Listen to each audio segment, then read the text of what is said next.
문제 풀어갈게요. 1번. 이 강연자의 말하기 방식으로 가장 적절한 것은 주의하실 것. 요령 중에 하나인데요. 화작에서 적절한 것을 찾으시오라고 하면 내가 말하기 방식을 먼저 정리해 놓고 내가 정리한 거랑 가장 비슷한 거 찾아 놓으시면 됩니다. 이 글은 첫 번째 단락에서 타이포그라피란 뭡니다. 소개를 하고요. 그것의 기능을 크게 두 가지로 나눠서 분류해 놓았고 각각의 나눠 놓은 기능에 따라서 구체적인 사례를 제시해서 보여주고 있다. 1번. 그래서 지금 내가 써놓은 말하고 가장 적절한 건 몇 번? 3번. 구체적인 사례를 제시하고 이를 분석하면서 분류하면서 강연의 중심 내용 뭐였어요? 타이포그라피의 기능이었었지. 그러니까 1번의 답은 3번. 2번 문제 위 강연을 고려할 때 기억에 대한 대답으로 적절한 것은 좀 전에 본 타이포그래피 작품들은 타이포그래피의 어떤 기능에 중점을 둔 걸까요? 요거에 대한 답을 찾으러 갑시다. 여러분들이 2번 문제 보세요. 시작합시다. 1번. 작품 1은 운전자가 쉽게 읽을 수 있도록 글자를 제작했으므로 작품 1은 쉽게 인식될 수 있도록 제작했으므로 타이포그래피의 언어적 기능에 중점을 둔 겁니다. 언어적 기능 설명하면서 예를 들었지. 그래서 2번의 답은 1번. 실제 문제 풀 때 모의고사에서 2의 1번이 답이다. 그러면 그냥 넘어가셔도 괜찮습니다. 우리는 지금 연습하는 단계니까요. 2의 2번 그래도 우리 보기는 할게요. 2의 2번 작품 2는 글자가 나타내는 의미와 상관없이 아니에요. 작품 2는 그림처럼 보이는데 외형적 아름다움 뿐만이 아니라 글자의 의미까지 시각 전달했다라고 해놨으니까 2번 의미와 상관없다 틀린 얘기지. 3번 작품 3은 회화적 이미지를 활용하여 글자의 외형적인 아름다움을 표현했으므로 오케이 작품 3 아름답게 의미, 언어적 기능에 중점을 둔 것이다? 아니요. 밑으로 내려오시면 글자의 의미와 무관하게 라고 했지. 3번 탈락. 2의 4번. 작품 1과 2는 모두 글자의 색을 화려하게 하여 작품 1이 글자의 색을 화려하게 했다라는 말이 없어요. 4번 탈락. 5번. 작품 2와 3은 모두 글자의 외형적 아름다움을 통해 의미 전달을 돕고 있으므로 아니요. 방금 했잖아요. 작품 3은 의미와 무관하다라고 했으니까 4번, 5번 틀린 얘기지. 2의 답은 1번. 3번 문제 풀러갈게요. 작문 과제에 따라 그의 학생이 작성한 글이다. 물음에 답하시오. 자신의 평소 생활을 되돌아보고 느낀 점을 써보자. 아침부터 비가 내려 친구와 만나기로 한 약속을 미루었다고 내가 볼멘 소리를 하니 옆에 있던 동생이 저번에 비가 오는데도 친구 만나러 갔잖아 라고 했다. 생각해보니 지난번 비가 오는 날은 그 친구를 만나 비가 오니 시원하다는 이야기를 나누며 길을 걷기도 하고 평소 가보고 싶었던 곳을 돌아다니며 활기찬 하루를 보냈었다. 자신의 평소 체험을 소개해주고 있죠. 반면 오늘은 같은 상황인데도 활동하기 불편하다고 불평을 하며 약속을 미루고 집에서 아무것도 하지 않은 채 시간을 보내려고 했다. 자신의 체험에 대한 같은 상황인데 왜 나는 행동이 다르게 나타났을까? 이게 성찰의 시작이지. 오른쪽 위로 올라올게요. 문득 어떤 책에서 읽은 두 농부의 이야기가 떠올랐다. 열심히 밭을 갈구고 있는데 갑자기 비가 쏟아졌어. 한 농부는 비가 오니 오늘은 더 이상 일을 못하겠군 불평을 했고 다른 농부는 비가 오니 땅이 부드러워져 수월하겠어. 좋아하더라. 두 농부는 같은 상황이었지만 서로 다른 하루를 보냈다. 뭐에 따라? 마음가짐에 따라 다르구나. 내 마음에도 긍정의 농부와 부정의 농부가 살고 있다. 비유. 내 마음속에 부정의 농부가 나타났을 때에는 나에게는 의미가 있었던 활동이라도 좀처럼 하지 않으려 했다. 하지만 대조. 긍정의 농부가 나타났을 때에는 평소 하고 싶었으나 머뭇거렸던 일들도 의욕적으로 시도하고 활기찬 하루를 보냈다. 긍정적 마음으로 상황을 바라보고 활기찬 시간을 보내는 것이 훨씬 더 낫다고 생각했다. 깨달음. 긍정적 상황을 바라보는 농부처럼 내 앞에 놓인 상황을 긍정의 마음으로 바라보자고 노력한다면 내 생활에 생기가 돌게 된다는 것을 알게 되었다. 깨달음. 3번. 학생의 글에서 글쓰기가 사용한 글쓰기 방법에 대한 설명으로 가장 적절한 것은 자신의 체험을 통해서 마음가짐에 따라서 내 생활이 달라질 수가 있구나. 부정적으로 생각하지 말고 긍정적으로 생각해야지 라는 걸 비유를 통해서 설명해 주고 있다. 3번의 답은 몇 번 할까요? 3번. 긍정적 마음과 관련된 개인적 경험을 제시하고 교훈적 성격의 일화를 자신의 깨달음과 연결시켰습니다. 3번에 3번 딱 좋죠? 다음 4번 문제 풀러갈게요. 문법 문제네요. 보기를 참고하여 외국 학생이 정확한 발음을 하도록 조언한 내용으로 적절한 것은 지금 불고기 먹고 싶어요. 불고기? 혹시 불고기 먹고 싶은 거니? 굴고기. 굴고기가 아니라 불고기라고 해야 되는 거야. 늘고기? 아니, 불고기는 정확한 발음은 뭐예요? 비읍이죠. 비읍을 뭐로 발음하고 있어요? 디귿, 기역, 니은으로 발음하는 걸 비읍으로 발음하게 만들면 되는 거지. 답 다 찾았어요. 디귿, 기역, 니은으로 발음하는 것을 뭘로 발음하기에? 비읍으로 발음하게 만드는 거지. 그러니까 뭐예요? 입술 소리가 아닌 애들을 입술 소리로 내어라. 입술을 움직여서 소리를 내게 해라. 이 이야기인 거죠. 그 다음 하나 더 확인하자면 안 울림 소리로 내라. 외국인 비읍 불고기 발음하기 위해선 입술 움직여서 안 울림 소리로 내도록 해보아라. 이거 답 찾으시면 되겠네요. 답은 몇 번? 3번. 입술을 맞닿게 하면서 목청을 울리지 않고 요게 안 울림 소리에 해당되는 얘기였으니까 답은 3번 어렵지 않게 찾을 수 있었습니다. 다음 독서 지문으로 넘어가도록 할게요. 5에서부터 8번. 독서 지문은 거의 기계적으로 새로운 지문을 만나게 되면 단락 앞에 번호 매겨놓고 시작한다 라고 생각해 봅시다. 시작할게요. 서양 철학은 존재에 대한 물음에서 시작이 되었다. 그러면 존재에 대한 답을 찾았나? 그걸 궁금해해야겠지. 고대 그리스 철학자 파르메니데스는 있는 것은 있고 없는 것은 없다라고 말했다. 어떠한 존재가 있다가 없어지고 없다가 있게 되는 일은 불가능하다며 존재의 생성과 변화, 소멸을 부정했다. 누가? 파르메니데스. 그에게 존재는 영원하고 절대적이며 불변성을 가지는 것이다. 이에 반해 끊고 헤라클레이토스는 존재의 생성과 변화를 긍정했다. 존재는 없다가 생기고 있다가 사라지고 변할 수 있는 거야. 그는 존재하는 모든 것이 변화의 과정 중에 있으며 끊임없이 생성과 소멸을 반복하는 거라고 생각했다. 존재에 대한 두 철학자의 견해는 플라톤의 이데아론에게 영향을 주었다. 그러면 파르메니데스 뭐라고 이야기하고요. 헤라클레이토스 뭐라고 이야기했는데 마지막으로 플라톤은 어쩌고 저쩌고 정리한다고. 그러니까 따로 체크해 놓을게요. 플라톤은 존재를 끊임없이 변하는 존재와 영원히 변하지 않는 존재를 나누었습니다. 그러니까 플라톤은 결국에 무슨 얘기?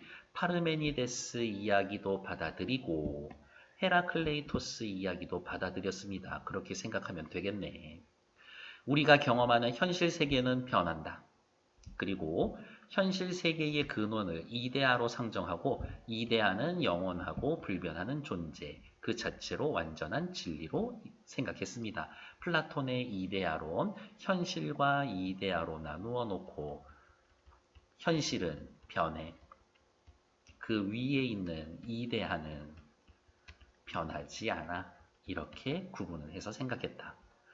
반면에 현실 세계에 존재는 이데아를 모방할 것이므로 이데아와는 달리 불완전하다고. 현실 세계는 모방, 불완전, 변해, 모방, 불완전. 또한 감각을 통해 인식할 수 있는 현실 세계의 존재와는 달리 현실은 감각, 이데아는 오직 이성에 의해서만 인식될 수 있다라는 이성 중심의 사유를 전개했습니다. 플라톤은 세계를 딱 두 개로 나눠놓고 이데와 현실 각각의 특징을 구분했다. 플라톤의 이러한 철학적 견해는 이후 서양 철학의 주류가 되었다. 그러나 플라톤의 견해를 바탕으로 한 서양 철학의 주류적 입장은 근대에 이르러 니체에 의해 강한 비판을 받았다. 니체는 플라톤의 이야기를 받아들이지 않았어요 라고 이야기를 하고 있네요. 이렇게 반대 표시. 헤라클레이토스의 견해를 받아들인 니체는 헤라클레이토스 뭐라고 그랬었는데요. 존재의 생성과 변화를 긍정한다고. 그럼 니체 옆에다 살짝 와서 변화하는 거야, 존재는. 영원히 변하지 않는 존재의 절대적이고 영원한 진리는 없다라고 주장했습니다. 또한 우리가 살고 있는 현실 세계가 유일한 세계라면서 플라톤처럼 세상을 두 개로 나누지 않았네요. 우리가 살고 있는 현실 세계가 유일한 세계. 그럼 옆에다가 다시 쓸까? 뭐라고? 플라톤 씨, 당신이 이야기한 이데아라는 건 없어. 신은 죽었다라고 선언하며 형이상학적 이원론이 말하는 진리, 신중심, 초월적, 합리적 이성체계를 모두 부정했다.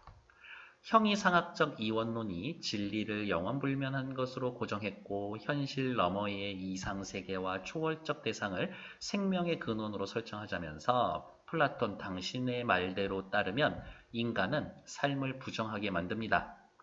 그래서 생명과 근원과 삶의 의미를 상실한 인간은 허무주의에 직면하게 된다는 겁니다. 플라톤 씨, 당신처럼 현실을 받아들인다면 허무주의에 직면하게 됩니다. 그러면 문제되지 않겠습니까? 플라톤 씨. 니체는 허무주의에서 벗어나기 위해서는 생명의 본질을 회복해야 한다고 했다. 자신의 삶을 지탱할 수 있게 해주는 것을 힘의 의지로 보았다. 니체가 말하는 힘의 의지는 파워, 권력, 돈을 가지는 게 아니라 주변인이나 사물을 자기 마음대로 지배하고 억압하려는 의지가 아니라 자기 극복을 이끌어내고 생명을 상승을 지향하는 의지, 그것이 힘의 의지다.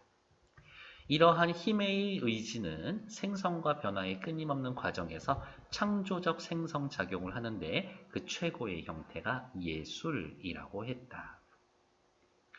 본능에 내재한 감성을 바탕으로 하는 예술적 충동을 중요시 여기고 본능에서 시작한 예술적 충동을 중시하고 예술가의 창작 활동이란 인간의 삶의 가치의 상승을 도와주는 힘의 의지라고 보았다. 예술, 힘의 의지, 무엇이 예술가의 창작 활동은 바로 힘의 의지다. 예술을 통해 생명력을 회복하고 허물을 극복할 수 있음을 강조했다.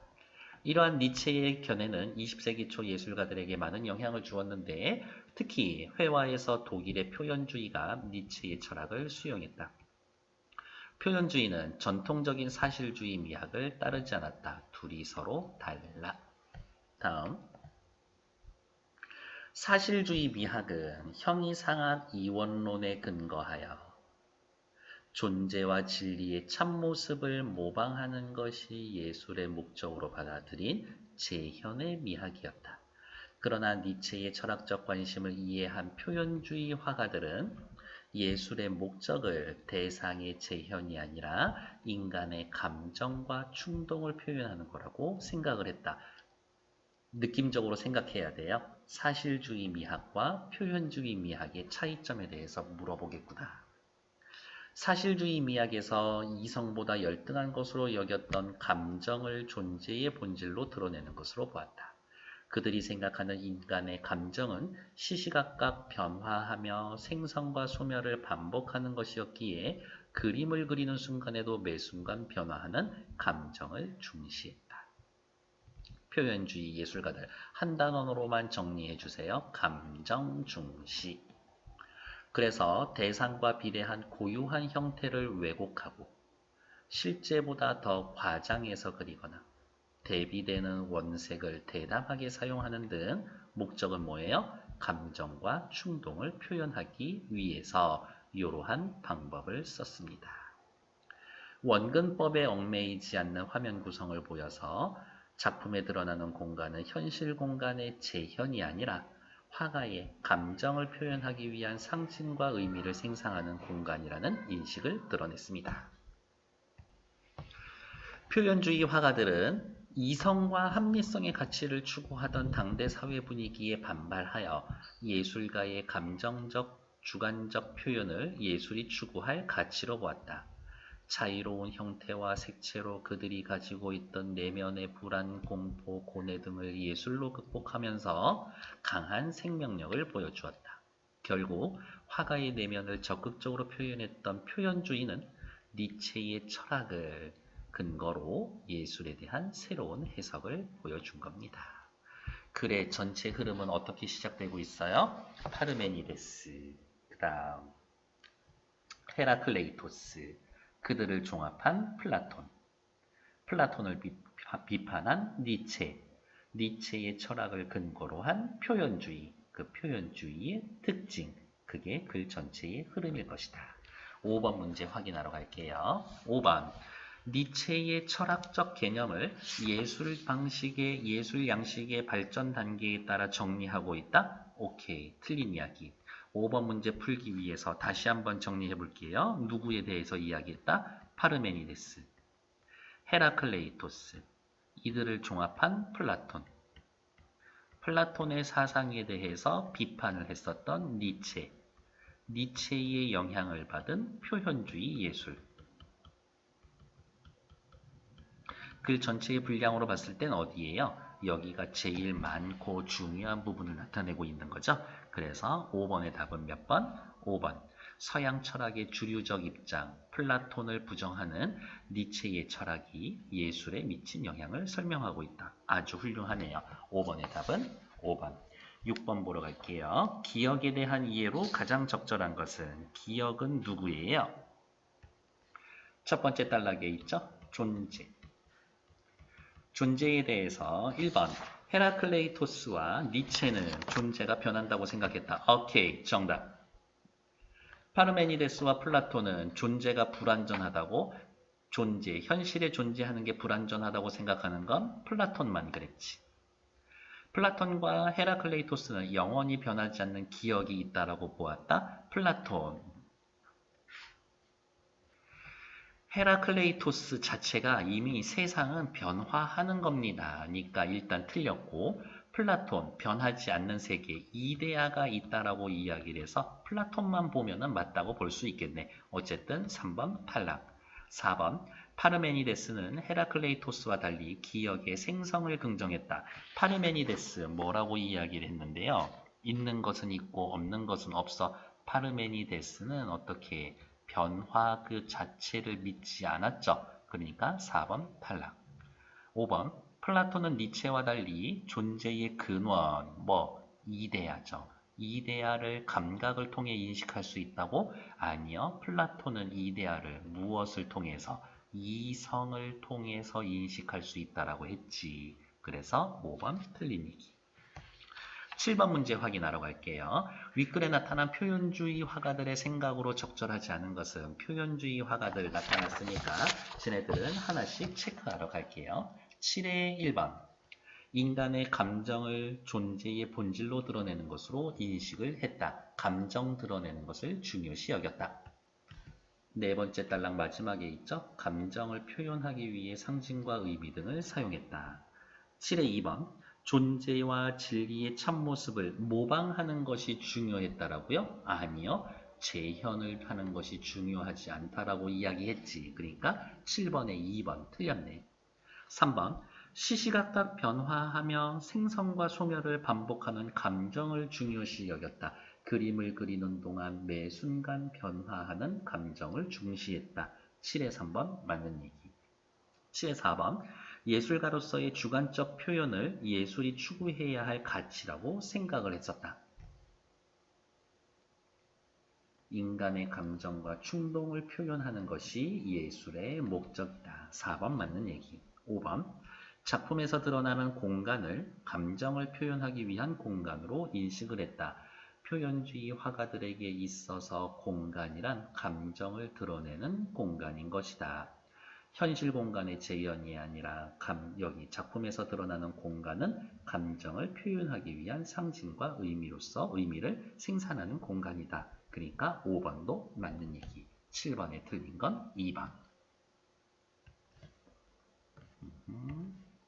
이렇게 체크하면 되겠죠? 모방하는 것 중요하게 생각하지 않았었다. 다음 페이지 넘어갈게요. 8번. 윗글에 나타난 니체의 사상과 연결지어 보기의 작품을 감상한 내용으로 가장 적절한 것은 오케이. 일단 중요한 건 요거네. 독일의 표현주의 화가 키르히너 니체의 영향을 받았겠구만. 해바라기와 여인의 얼굴은 1906년 창가에 놓인 해바라기 꽃병과 여인의 모습을 그린 작품으로 내면을 잘 표현했다. 해바라기는 노란색, 꽃병은 녹색, 배경은 주황색, 화려한 원색으로 그려져 있고 해바라기 앞에 여인은 슬프고 우울해 보인다. 활짝 핀 해바라기와 윤곽은 빨갛고 두터운 손으로 그려져 해바라기와 노란색의 대비를 이루고 있고 여인보다 뒤에 있는 해바라기 꽃병이 더 크게 그려진 원근법을 무시한 화면 구성을 보여주고 있습니다. 독일의 표현주의 화가니까요. 배경을 사실적으로 옆에다가 이렇게 쓸 수가 있으면 되겠네요.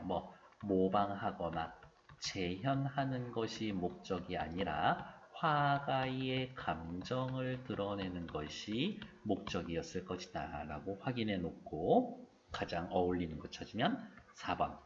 해바라기, 꽃병, 배경 등 화려한 원색으로 그렸다. 감성을 바탕으로 충동을 중요시 여겼던 니체의 생각에 영향을 받은 것이다. 오케이. 감성을 바탕으로 충동을 중요하게 여겼던 니체의 생각에 영향을 받았던 것이다. 확인됐을까요? 옆에 나와 있는 현대시 확인하러 갈게요. 김소월의 가는 길이라고 되어 있고요.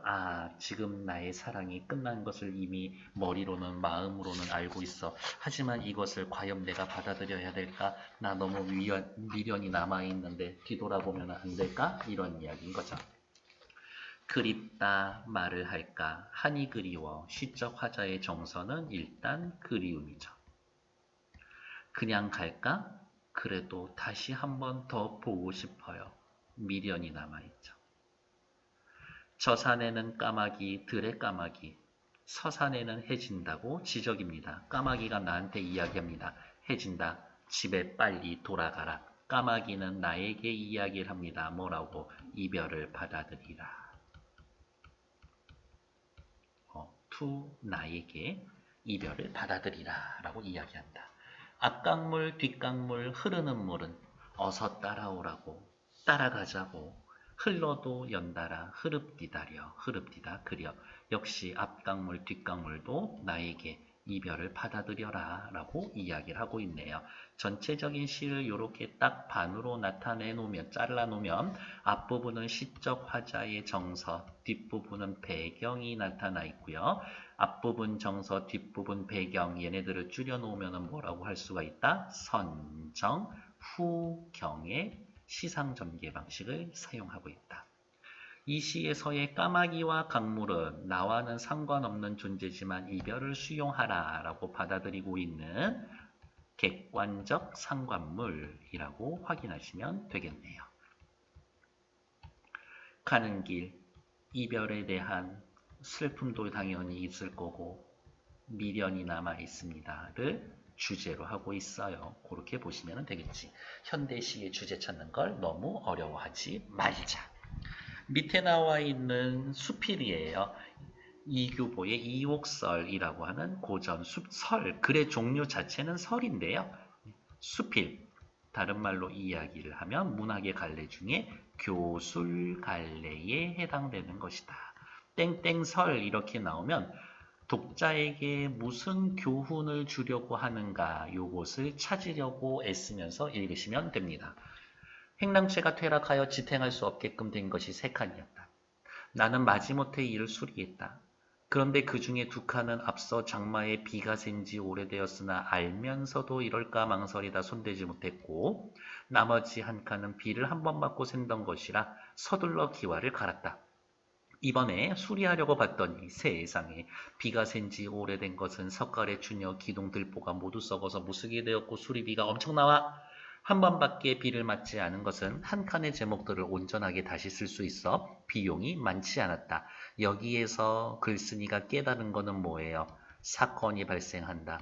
문제가 발생한다. 묵혀두지 말고 곧바로 처리해야 한다. 서술자의 구체적인 경험.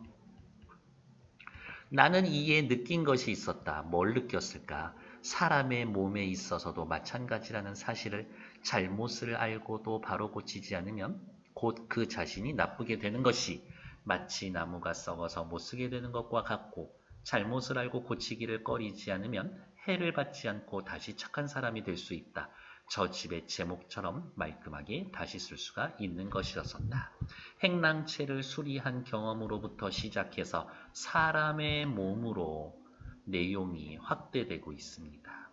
잘못된 일을 알고도 고치면 요거는 신체와는 관련 없는 사람의 마음으로 내용이 확대되고 있다. 뿐만 아니라 나라의 정치도 이와 같다. 계속 내용이 확대되고 있죠. 백성을 좀먹는 무리를 내버려 두었다간 백성들이 도탄에 빠지고 나라가 위태롭다. 그런 연휴에 급히 바로잡으려 하면 이미 썩어버린 제목처럼 때는 늦은 것이다. 어찌 조심하지 않겠는가 라면서 집을 고친 구체적 경험을 통해서 사람의 몸, 사람의 마음, 나라의 정치처럼 교훈은 문제가 생기면 바로 처리를 해라 라는 교훈을 주고 있습니다. 그게 집이든 사람의 몸이든 마음이든 나라의 정치든 간에. 다음 페이지 넘어갈게요. 가와 나의 갈래에 대한 설명으로 가장 적절한 것은 가, 시, 나, 설. 시는 글의 갈래상 서정갈래. 서정갈래라는 거는 뭐예요? 시적 화자의 정서와 감정을 풀어서 쓰는 것. 설이라는 것은 교술갈래.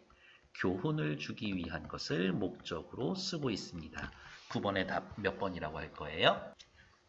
2번이 제일 좋겠죠. 한번 찾으러 갑시다. 시의 세계가 꼭 사실적인 거는 아니고요. 수필은 기본적으로 경험을 바탕으로 하고 있지. 가의 화자는 임의로 설정된 화자, 이 이야기를 하고 싶은 거네요. 시에서는 시적 화자라는 것이 있어. 시적 화자는 설정이 된 거야. 시적 화자는 시인 자신이 아닌 거지. 시적 화자에 대해 개념에 대해 알고 있니? 문제였었네요. 나는 화자가 작가 자신이다. 교술 갈래. 현대 갈래로 따지면 뭐라고 그랬어요? 수필하고 가장 가까운 거니까 수필은 내가 내 얘기하는 거잖아요. 3번 가와 달리 나는 함축적인 건 가지. 대상과 거리를 두어 객관적으로 유지한다? 아니요. 가는 완전 내 마음에 대해서 정리하고 있는데 나도 어때? 자신의 느낀 점을 쓰는 거니까 객관적일 필요는 없지. 운율감 있는 언어로 주제를 형상화하는 건 시에만 해당하죠. 그래서 5번도 틀리고 답은 2번. 10번 보기를 참고하여 가를 감상할 때 적절하지 않은 것은 틀린 문제 찾는 건 어쩔 수 없어요. 정신 바짝 차리고 보기 다 읽으셔야 합니다. 이 시는 사랑하는 사람을 두고 떠나야 하는 상황에서 화자의 정서가 드러납니다. 시적 화자의 처지, 떠나야 하는 상황. 머뭇거림의 정서는 행동과 행동의 멈춤으로 대립을 통해 드러납니다. 그냥 갈까? 그래도 다시 더 한 번. 화자의 상황과 정서는 소재 시어뿐만이 아니라 행의 배열 기법을 통해서도 드러납니다. 1번 말을 할까? 그냥 갈까? 할까 말까? 할까 말까? 내적 갈등 괜찮죠? 다시 더 한 번. 어서 빨리 돌아오라고 따라오라고 떠남의 결단을 내린 것 아니죠. 떠날까 말까 시적 화자는 자꾸 갈등하고 고민하고 있는 거지. 그래 이거 다 갖다 버리고 떠나야겠다 결정낸 거 아니지. 그러니까 2번 틀리죠. 3번 까마귀와 지는 해는 화자에게 떠나가는 상황을 환기시키는 객관적 상관물.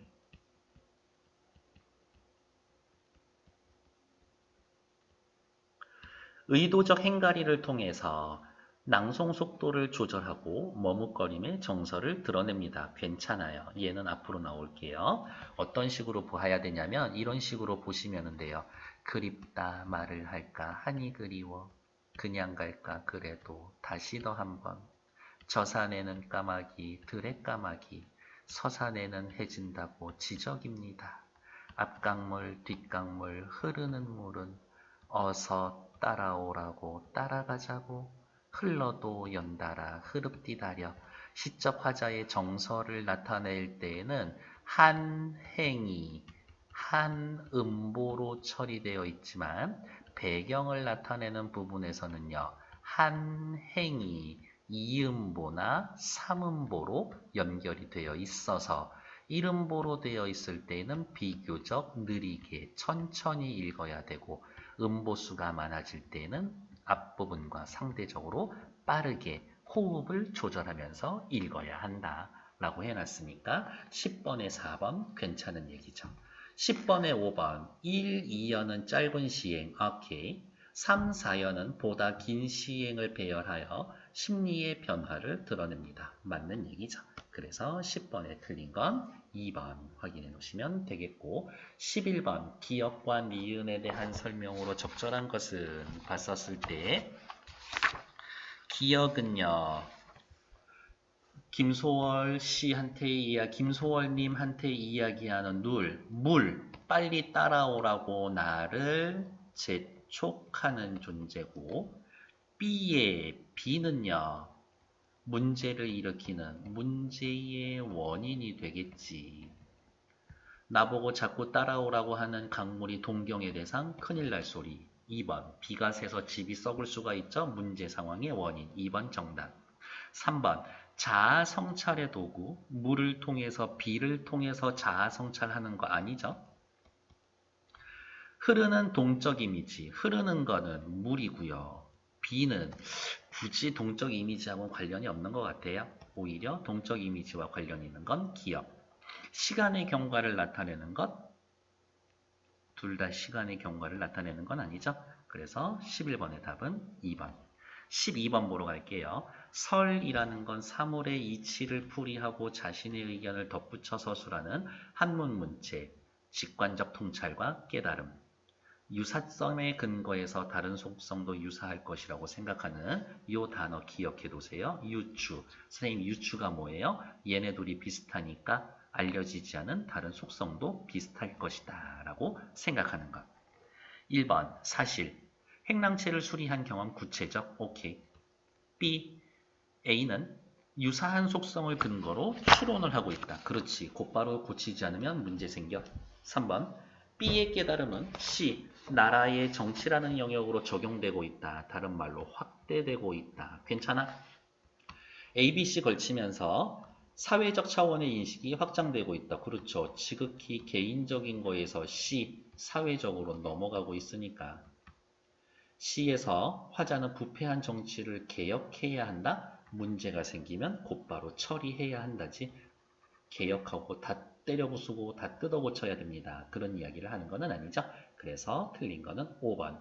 1회 수고하셨습니다. 제가 녹화를 잘못해서 영상이 2개로 나눠서 올라갈 텐데 불편 끼쳐드려 죄송해요. 그래도 이해해 주세요. 수고하셨습니다. 내일 2회로 만날게요. 뿅!